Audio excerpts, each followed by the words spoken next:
നമസ്കാരം. ആത്മീക യാത്രയുടെ പുതിയൊരു പതിവിലേക്ക് എല്ലാവർക്കും സ്വാഗതം. നമ്മുടെ ഇന്നത്തെ ഈ വീഡിയോയിലൂടെ കാണുവാൻ പോകുന്നത് പൂജകളെക്കുറിച്ചോ വഴിപാടുകളെക്കുറിച്ചോ താന്ത്രികങ്ങളെക്കുറിച്ചോ മാനിഫെസ്റ്റേഷൻ മെത്തേഡുകളെക്കുറിച്ചോ ഒന്നുമല്ല, മറിച്ച് നമ്മൾ നിത്യവും രാവിലെ ഉണർന്ന ഉടൻ തന്നെ ചെയ്യേണ്ട വെറും 2 കാര്യങ്ങളെക്കുറിച്ചാണ്.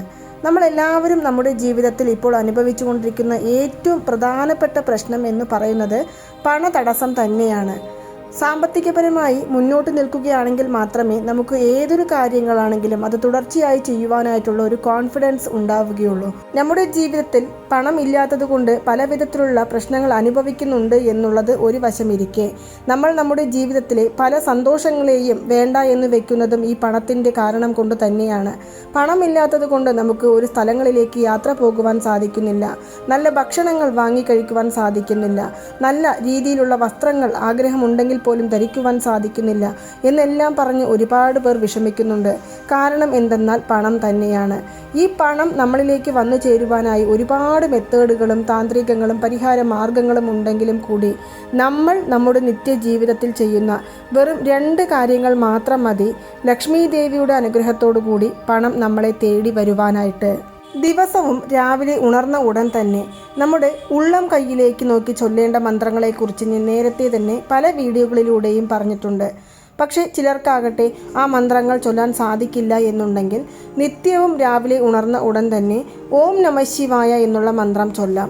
അല്ലെങ്കിൽ നമ്മുടെ ഉള്ളം കൈയിനെ നോക്കി നമ്മൾ വെറും 7 തവണ ഓം ശ്രീം നമ എന്നുള്ള മന്ത്രം ജപിച്ചുകൊണ്ട് ആ കൈകൾ കൊണ്ട് നമ്മുടെ മുഖം തുടയ്ക്കുന്നത് വളരെ നല്ലതാണ്.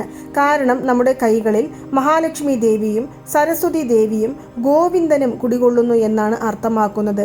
ഇനി അഥവാ ഞങ്ങൾക്ക് ദൈവവിശ്വാസമൊന്നും ഇല്ല എങ്കിലും കൂടി സാധാരണ രാവിലെ ഉണർന്ന ഉടൻ തന്നെ നമ്മൾ ഈ പ്രപഞ്ചത്തോട് നമുക്ക് ഇന്ന് നൽകുവാൻ പോകുന്ന എല്ലാ നന്മകൾക്കും നന്ദി പറഞ്ഞുകൊണ്ടായിരിക്കണം ഒരു ദിവസം തുടങ്ങേണ്ടത്.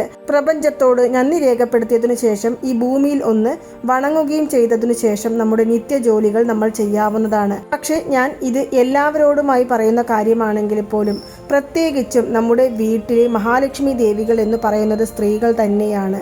നമ്മുടെ വീട്ടിലെ ഏതൊരു കാര്യങ്ങളെയും ശരിയായ രീതിയിൽ തീരുമാനിക്കുവാനും ഏതെങ്കിലും ഒരു തരത്തിലുള്ള പ്രശ്നങ്ങൾ ഉണ്ടെങ്കിൽ അതിന് ശരിയായ പരിഹാര മാർഗങ്ങൾ കണ്ടെത്തുവാനും മാത്രമല്ല, വീട്ടിലുള്ള ആണുങ്ങൾക്ക് പണത്തിൻ്റെ അത്യാവശ്യം വരുന്ന സമയത്ത് അവർക്ക് അത് നൽകി സഹായിക്കുവാനും എല്ലാം ചെയ്യുന്നത് വീട്ടിലെ സ്ത്രീകൾ തന്നെയാണ്. സ്ത്രീകൾ എന്ന് പറയുന്നത് മഹാലക്ഷ്മി ദേവിയുടെ സ്വരൂപം തന്നെയാണ്. അങ്ങനെയുള്ള സ്ത്രീകൾ രാവിലെ ഉണർന്ന ഉടൻ തന്നെ നമ്മളുടെ കൈകളെ നോക്കി ഞാൻ ഇവിടെ പറഞ്ഞതുപോലെ പ്രാർത്ഥിച്ചു കഴിഞ്ഞതിനു ശേഷം നേരെ പോയി നമ്മൾ തൊടേണ്ടത് നമ്മുടെ കൈയും മുഖവും കഴുകുക എന്നുള്ള കാര്യമാണ്. കുളിക്കുവാൻ സാധിച്ചാൽ കുളിക്കുന്നത് വളരെ നല്ലതാണ്. ഇനി അഥവാ കുളിക്കാൻ സമയമില്ല എന്നുണ്ടെങ്കിൽ കൈയും മുഖവും കഴുകുക. പണ്ടെല്ലാം മുതിർന്നവർ പറയുന്ന ഒരു കാര്യമാണ് രാവിലെ ഉണർന്നതും കയ്യും മുഖവും കഴുകിയതിനു ശേഷമായിരിക്കണം അടുക്കളയിലോട്ട് ചെല്ലേണ്ടത് എന്നുള്ള കാര്യം. എന്തുകൊണ്ടാണെന്നാൽ ജലത്തിന് ആകർഷണ ശക്തി കൂടുതലാണ്. മാത്രമല്ല ഇരട്ടിപ്പ് തന്മ കൂടുതലുള്ള ഒന്നാണ് ജലം എന്ന് പറയുന്നത്. അതുകൊണ്ട് തന്നെയാണ് നമ്മൾ ആദ്യം കയ്യും മുഖവും കഴുകണം എന്ന് പറയുന്നത്. പക്ഷേ ഇപ്പോൾ എല്ലാവരും തന്നെ നേരെ ഉണർന്നതും കുളിക്കുകയോ അല്ല കയ്യും മുഖമോ കഴുകാതെ തന്നെ അടുക്കളയിലോട്ട് ചെല്ലുന്നതാണ് പതിവ്. ആ ഒരു പതിവ് ഒന്ന് മാറ്റി നോക്കുക. തീർച്ചയായും നമ്മുടെ കയ്യിൽ പണം എപ്പോഴും വന്നു ചേരുന്നതായിരിക്കും. ഇനി ഞാൻ പറയുവാൻ പോകുന്നത് ആദ്യം നമ്മൾ ജലത്തിനെ തൊട്ട് കഴിഞ്ഞു. രണ്ടാമതായിട്ട് നമ്മൾ ഒരു ചെറിയ കണ്ണാടി പാത്രത്തിൽ ഒരു പാത്രത്തിൽ മാത്രം മതി കുറച്ച് കല്ലുപ്പിട്ട് വെച്ച് ആ കല്ലുപ്പിൽ നമ്മളുടെ 2 കൈകളും വെച്ച് നിങ്ങൾ ഏതു കാര്യമാണോ ഇന്ന് നടന്നു കിട്ടണമെന്ന് ആഗ്രഹിക്കുന്നത്, ഒരുപക്ഷെ നമുക്ക് പണത്തിൻ്റെ ആവശ്യം രാവിലെ എഴുന്നേൽക്കുമ്പോൾ തന്നെ ഉണ്ടാകും. വൈകുന്നേരത്തിനുള്ളിൽ ആർക്കെങ്കിലും പണം കടമായിട്ട് വാങ്ങി തിരികെ കൊടുക്കണമെന്നുണ്ടാകും, അല്ല നമുക്ക് മക്കളുടെ ഫീസ് അടയ്ക്കുവാനുണ്ടാകും, അല്ലെങ്കിൽ പണയപ്പെടുത്തിയ സ്വർണത്തിൻ്റെ പലിശ അടയ്ക്കുവാനുണ്ടാകും, അല്ലെങ്കിൽ EMI ഇന്ന് അടയ്ക്കുവാനുണ്ടാകും. ഇങ്ങനെ പണം സംബന്ധിച്ചുള്ള പല പ്രശ്നങ്ങളും നമുക്ക് ഉണ്ടാകും. ആ പ്രശ്നങ്ങൾക്ക് ഒരു പരിഹാര മാർഗം കണ്ടെത്തി തരുവാനായിട്ട് നമ്മൾ മഹാലക്ഷ്മി ദേവിയുടെ സ്വരൂപമായ കല്ലുപ്പിനോട് പ്രാർത്ഥിക്കുകയാണ് ചെയ്യേണ്ടത്. 2 കൈകളും ആ കണ്ണാടി പാത്രത്തിലുള്ള കല്ലുപ്പിന് മുകളിൽ കൈകൾ വെച്ച് നമ്മൾ പ്രാർത്ഥിച്ചു കഴിഞ്ഞതിനു ശേഷം വീണ്ടും ഒന്നുകൂടി ഓം ശ്രീം നമ എന്നുള്ള മന്ത്രമോ അല്ലെങ്കിൽ ഓം മഹാലക്ഷ്മി ദേവിയെ നമ എന്നുള്ള മന്ത്രമോ ജപിച്ചുകൊണ്ട് നമ്മുടെ പണികൾ നമ്മൾ തുടങ്ങാവുന്നതാണ്. അപ്പോൾ ജലത്തിൽ ആദ്യം തൊടണം, അത് കഴിഞ്ഞ് നമുക്ക് കല്ലുപ്പിൽ തൊടണം. ഇങ്ങനെ നിങ്ങൾ ഒരു 7 ദിവസമെങ്കിലും തുടർച്ചയായി ചെയ്തു നോക്കുക. തീർച്ചയായും നമ്മുടെ ജീവിതത്തിലെ സാമ്പത്തിക തടസ്സങ്ങൾ മാറിക്കിട്ടുന്നതും നമ്മളെ തേടി പണം വരുന്നതും നമുക്ക് തിരിച്ചറിയുവാൻ സാധിക്കുന്നതായിരിക്കും. ഞാൻ ഇപ്പോൾ ഇവിടെ പറഞ്ഞ ഈ 2 കാര്യങ്ങൾക്കും പണത്തെ ആകർഷിക്കുവാനുള്ള, കാന്തമായി നമ്മളിലേക്ക് ആകർഷിച്ചു കൊണ്ടുവരുവാനുള്ള അതീത ശക്തിയാണ് ഉള്ളത്. അതുകാരണമാണ് ഞാൻ ഇവിടെ എടുത്തു പറയുന്നത്. ഇപ്പോൾ നമ്മൾ രാവിലെ ഉണർന്നതും തൊടേണ്ട സാധനങ്ങളെക്കുറിച്ചാണ് കണ്ടത്. ഇനി ഒരു പക്ഷേ നമ്മൾ രാവിലെ ഉണർന്ന ഉടൻ ഈ ഒരു വസ്തുക്കളിൽ തൊടുകയാണ് എന്നുണ്ടെങ്കിൽ ദാരിദ്ര്യം നമ്മളെ ചുറ്റിവരും എന്നാണ് പറയുന്നത്. ഈ കാര്യം പറയുമ്പോൾ ചിലർക്കെങ്കിലും അത് ഒന്ന് ഉൾക്കൊള്ളുവാൻ സാധിക്കില്ല എങ്കിലും കൂടി ആത്മീയപരമായി നോക്കുന്നവരാണെങ്കിൽ അത് തിരിച്ചറിയുവാൻ സാധിക്കുന്നതായിരിക്കും. അതായത് പുളി. ഒരിക്കലും നമ്മൾ രാവിലെ ഉണർന്നതും തന്നെ നേരെ പുളിയിലേക്ക് കൊണ്ടുപോയി കൈവയ്ക്കരുത്.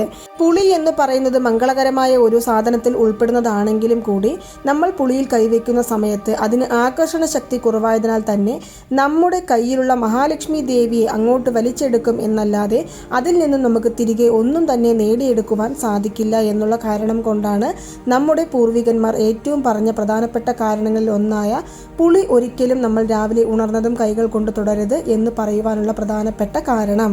ഞാൻ ഇപ്പോൾ ഇവിടെ ഈ പറഞ്ഞ കാര്യങ്ങളെല്ലാം വളരെ എളുപ്പമായി തോന്നുമെങ്കിലും കൂടി ഞാൻ ഇവിടെ പറഞ്ഞ കാര്യങ്ങൾ ഒന്ന് ഫോളോ ചെയ്ത് നോക്കുക. നമ്മുടെ ജീവിതത്തിൽ എത്ര ദാരിദ്ര്യാവസ്ഥയിലാണെങ്കിലും അതിൽ നിന്നും ഒരു മോചനം എന്ന വണ്ണം അടുത്ത ഒരു സ്റ്റേജിലേക്ക് കയറി ചെല്ലുവാൻ നമ്മളെ കൊണ്ട് സാധിക്കുന്നതായിരിക്കും. അതായത് ഒരുപാട് പണമില്ല എന്ന് പറഞ്ഞ് വിഷമിക്കുന്നതിനേക്കാൾ ഏറ്റവും നല്ലത് ഇതുപോലുള്ള കാര്യങ്ങൾ ഒന്ന് ഫോളോ ചെയ്തതിനു ശേഷം നമുക്ക് അതിൽ നിന്നും വരുന്ന ചെറിയ മാറ്റങ്ങളാണെങ്കിലും അവിടെ നിന്ന് നമുക്ക് മുന്നോട്ട് പോകുവാനുള്ള ഒരു ധൈര്യം തരുന്നത് ഇതുപോലുള്ള വഴിപാടുകളും താന്ത്രികങ്ങളുമാണ്. അതുകൊണ്ട് നിങ്ങൾ ഇത് ചെയ്തു നോക്കുന്നതിൽ യാതൊരു വിധത്തിലുള്ള തെറ്റുമില്ല എന്ന് തന്നെ പറയാവുന്നതാണ്. മാത്രമല്ല നമുക്ക് 1 രൂപ പോലും ചിലവില്ലാതെ നമ്മുടെ അശ്രദ്ധ മൂലം നമുക്കുണ്ടാകുന്ന പ്രശ്നങ്ങൾക്ക് പരിഹാര മാർഗമായാണ് ഞാൻ ഇപ്പോൾ ഇവിടെ ഈ കാര്യങ്ങളെല്ലാം പറഞ്ഞു തരുന്നത്. നിങ്ങൾ ചെയ്തു നോക്കുക. ഫലം തീർച്ചയായും നമ്മളെ തേടി വരുന്നതായിരിക്കും. മാത്രമല്ല ചിലർക്ക് രാവിലെ ഉണർന്നതും തന്നെ കുളി കഴിഞ്ഞ് മന്ത്രങ്ങൾ ജപിച്ചതിനു ശേഷം മാത്രമേ അടുക്കളയിലേക്ക് കയറുകയുള്ളൂ എന്ന് പറയുന്നവരാണെങ്കിലും വളരെ നല്ലതു തന്നെയാണ്. കുളിക്കുന്ന സമയത്ത് നമ്മൾ ആദ്യം തൊടുന്നത് ജലത്തിൽ തന്നെയാണ്. അതുകൊണ്ട് പണത്തെ ആകർഷിക്കുവാനുള്ള ശക്തി ജലത്തിലുള്ളത് കൊണ്ട് തന്നെ നമുക്ക് നമ്മുടെ ഈ പ്രശ്നങ്ങളെല്ലാം തീർന്നു കിട്ടുവാൻ സാധിക്കുന്ന ഒരു മെത്തേഡ് കൂടിയാണ് രാവിലെ ഉണർന്നതും കുളി കഴിഞ്ഞ് പൂജാമുറിയിൽ ചെന്നിരുന്നു കൊണ്ട് മന്ത്രങ്ങൾ ചൊല്ലുന്നതും ദീപം തെളിയിച്ച് പ്രാർത്ഥനകൾ ചെയ്യുന്നതുമെല്ലാം വളരെ നല്ലതാണ്. അതിനൊന്നും സാധിക്കാതെ വരുന്നവർക്ക് വേണ്ടിയുള്ള കാര്യങ്ങളാണ് ഞാൻ ഇപ്പോൾ ഇവിടെ പറഞ്ഞത്. അപ്പോൾ നിങ്ങൾക്ക് എല്ലാവർക്കും ഈ ഒരു വീഡിയോ ഇഷ്ടമായി കാണുമെന്ന് വിശ്വസിക്കുന്നു. ഇതുപോലുള്ള താന്ത്രികങ്ങൾ, ലോ ഓഫ് അട്രാക്ഷൻ മെത്തേഡുകൾ, മാനിഫെസ്റ്റേഷൻ മെത്തേഡുകൾ മാത്രമല്ല ഏഞ്ചൽ നമ്പറുകൾ, സ്വിച്ച് വേർഡുകൾ എന്നിവയെക്കുറിച്ച് കൂടുതലായിട്ട് അറിയണമെന്നുണ്ടെങ്കിൽ നമ്മുടെ ഈ ചാനൽ ഒന്ന് സബ്സ്ക്രൈബ് ചെയ്യുവാനും സപ്പോർട്ട് ചെയ്യുവാനും ഷെയർ ചെയ്യുവാനും മറക്കരുത്. നന്ദി, നമസ്കാരം.